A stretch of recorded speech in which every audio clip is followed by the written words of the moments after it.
بسم اللہ الرحمن الرحیم۔ معزز ناظرین السلام علیکم۔ آپ کو اپنے چینل میں خوش آمدید کہتے ہیں اور حاضر ہیں ایک انتہائی اہم موضوع کے ساتھ۔ معزز ناظرین، آج کا ہمارا موضوع ہے قرب قیامت اور اس کی علامات۔ قرب قیامت کی 10 بڑی علامات میں سے ایک علامت دجال کا ظاہر ہونا بھی ہے۔ دجال کا فتنہ تاریخ انسانی کی ابتدا سے لے کر انتہا تک کے تمام فتنوں سے بڑا اور خطرناک فتنہ ہے، جس کی بڑائی اور شدت کا اندازہ اس بات سے بھی لگایا جا سکتا ہے کہ ہر نبی نے اپنی قوم کو دجال کے فتنے سے ڈرایا ہے۔ حضور صلی اللہ علیہ وآلہ وسلم نے فرمایا، اس سے بڑا فتنہ تو نہ آیا ہے اور نہ ہی آئے گا، جو اس زمین پر رہنے والے اہل ایمان کے لیے کسی بڑے امتحان سے کم نہ ہوگا۔ عورتیں دجال کے فتنے کا بڑا نشانہ بنیں گی۔ دجال سے ہم بستری کرنے والی عورتیں کون ہوں گی اور ان کی پہچان کیسے کی جا سکتی ہے، یہ جاننے کے لیے ویڈیو آخر تک دیکھیں۔ ہم آپ کو حدیث کی روشنی میں دجال کے بارے میں بتاتے چلیں۔ دجال کا معنی ہے بہت زیادہ جھوٹا شخص، کیونکہ دجال بھی حق کے ساتھ باطل کو ملا کر جھوٹ بولے گا، اس لیے اسے دجال کہا گیا ہے۔ یہ اولاً خود کو مسلمان ظاہر کرے گا اور لوگوں کو بھلائی کی طرف بلائے گا، لیکن پھر نبوت کا اور آخر کار خدا ہونے کا دعویٰ کرے گا۔ نعوذ باللہ۔ حضرت ابو امامہ رضی اللہ تعالیٰ عنہ سے روایت ہے کہ حضور صلی اللہ علیہ وآلہ وسلم نے ہم سب کو ایک لمبا خطبہ دیا اور تقریر میں دجال کا حال بیان فرمایا، جب سے اللہ نے زمین پر انسان کو بھیجا ہے، اس کے بعد سے اب تک اللہ نے زمین پر دجال سے بڑا فتنہ پیدا نہیں فرمایا۔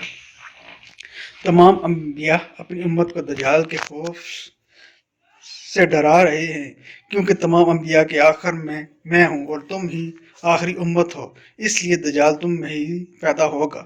اگر وہ میری زندگی میں ظاہر ہو جاتا تو تم سب کی جانب سے اس کا مقابلہ کرتا، لیکن چونکہ وہ میرے بعد ظاہر ہوگا، اس لیے ہر شخص اپنے نفس کی جانب سے اپنا بچاؤ کر لے گا۔ اللہ میری جانب سے اس کا محافظ ہوگا۔ سنو، دجال شام اور عراق کے مابین مقام حلہ سے ظاہر ہوگا اور اپنے دائیں اور بائیں پائے جانے والے ملکوں میں فساد پیدا کرے گا۔ آپ صلی اللہ علیہ وسلم نے فرمایا، اے اللہ کی بندو، ایمان پر قائم رہنا۔ میں تم کو اس کی وہ حالت بیان کرتا ہوں جو تمہیں کسی نے نہ پہلے بتائی۔ پہلے وہ نبوت کا دعویٰ کرے گا، پھر کہے گا میں خدا ہوں۔ مرنے سے پہلے خدا کو نہیں دیکھ سکتے تو دجال کیسے خدا ہوا؟ آپ صلی اللہ علیہ وسلم نے فرمایا کہ دجال کانا ہوگا اور تمہارا خدا کانا نہیں۔ اس کی پیشانی پر کاف رے لکھا ہوگا، جسے ہر مومن عالم ہو یا جاہل سب پڑھ لیں گے۔ اس کے بعد آپ صلی اللہ علیہ وسلم نے فرمایا کہ بس جب دجال ویرانے سے گزرے گا تو اسے حکم دے گا اپنے خزانے نکال دے۔ خزانے اس کی ایسے تباہ کریں گے جیسے شہد کی مکھیاں اپنے مالک کی تباہ کرتی ہیں۔ اس کے ساتھ جنت اور دوزخ بھی ہوں گے، لیکن حقیقت میں وہ جنت دوزخ ہوگی اور دوزخ جنت ہوگی۔ جو شخص اس کی دوزخ میں ڈالا جائے گا، اسے چاہیے کہ سورہ کاف کی ابتدائی آیات پڑھے تو دوزخ اس کے لیے ایسا ہی باغ بن جائے گی جیسا کہ آگ ابراہیم علیہ السلام پر گلزار ہوئی۔ روایات کے مطابق اس کا ایک فتنہ یہ بھی ہوگا کہ وہ ایک شخص کو مار چیر کر 2 ٹکڑے کر دے گا اور پھر کہے گا، دیکھو اب میں اس بندے کو ملاتا ہوں، تو کیا اس کے بعد تم لوگ کسی اور خدا کو مانو گے؟ اللہ اس دجال کا فتنہ پورا کرنے کے لیے اس شخص کو دوبارہ زندہ کر دے گا۔ پھر دجال اس سے پوچھے گا، تیرا رب کون ہے؟ وہ شخص کہے گا، میرا رب اللہ ہے اور تو خدا کا دشمن دجال ہے۔ خدا کی قسم، اب تو مجھے تیرے دجال ہونے کا یقین ہو گیا ہے۔ دجال کا ایک فتنہ یہ بھی ہوگا کہ دجال آسمان کو حکم دے گا تو وہ بارش برسائے گی، اور زمین کو حکم دے گا تو وہ زمین سبزہ اگائے گی۔ اس دن جانور خوب موٹے ہوں گے اور ان کے تھن دودھ سے لبریز ہوں گے، سوائے مکہ اور مدینہ کے کوئی خطہ ایسا نہ ہوگا جہاں دجال نہ پہنچا ہوگا۔ مکہ اور مدینہ میں داخل ہونے کی کوشش پر فرشتے اسے ننگی تلواروں سے روکیں گے۔ جہاں تک تعلق ہے اس بات کا کہ عورتیں دجال کا فتنے کا سب سے زیادہ شکار ہوں گی، تو آپ کو بتاتے چلیں کہ دجال قوم یہود میں سے ہوگا، جس کی پیروکار عورتیں اور یہودی ہی ہوں گی، جس سے معلوم ہوتا ہے کہ دجالی فتنے کا شکار زیادہ تر عورتیں ہی ہوں گی۔ ایک روایت میں آتا ہے کٹر یہودی عورتیں دجال سے ناجائز تعلقات بنانے کی بھی کوشش کریں گے اور اس کے کڑیل جسم کو اپنانے کے لیے ان یہودی عورتوں میں جنگ چھڑ جائے گی۔ اور یہ عورتیں دجال کو اپنی طرف مائل کرنے کے لیے طرح طرح کے ہتھ کنڈے اپنائیں گی۔ مختلف احادیث میں دجال کا حلیہ بتایا گیا ہے۔ ان تمام کو سامنے رکھنے سے دجال کا جو حلیہ سامنے آتا ہے وہ یہ ہے کہ دجال ایک جوان مرد ہوگا، دراز قد اور ایک آنکھ سے کانا ہوگا، اور کانی آنکھ ایسی ہوگی جیسے پھولا ہوا انگور ہو، جبکہ اس کی ایک آنکھ خون آلود ہوگی۔ اس کا سینہ چوڑا اور ذرا سا اندر کی طرف دھنسا ہوگا۔